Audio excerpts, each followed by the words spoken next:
С начала года в Якутске произошло около 900 дорожно-транспортных происшествий, в которых более 90 человек получили травмы. В период гололеда количество ДТП на дорогах значительно увеличивается. За вчерашние сутки в городе Якутске зарегистрировано 12 дорожно-транспортных происшествий. Из них 2 – это наезды на пешеходов на пешеходных переходах.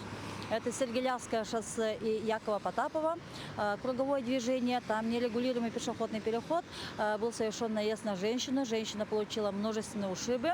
И позже несовершеннолетний пешеход, девочка самостоятельно обратилась в больницу, это вечером к 9 часам вечера, и было установлено, что ранее на нее был совершен наезд, это Петра Алексеева Орджоникидзе. В условиях гололеда внимательными надо быть не только водителям, но и пешеходам.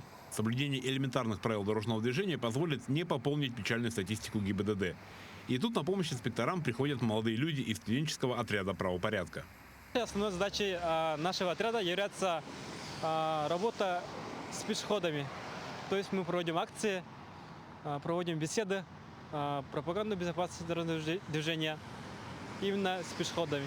Есть единицы, которые нарушают правила дорожного движения, но в большинстве случаев все, как сказать, все слушают и не нарушают правила.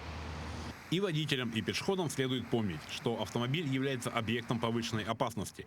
И только внимание и взаимное уважение всех участников дорожного движения поможет сделать улицы и дороги города более безопасными.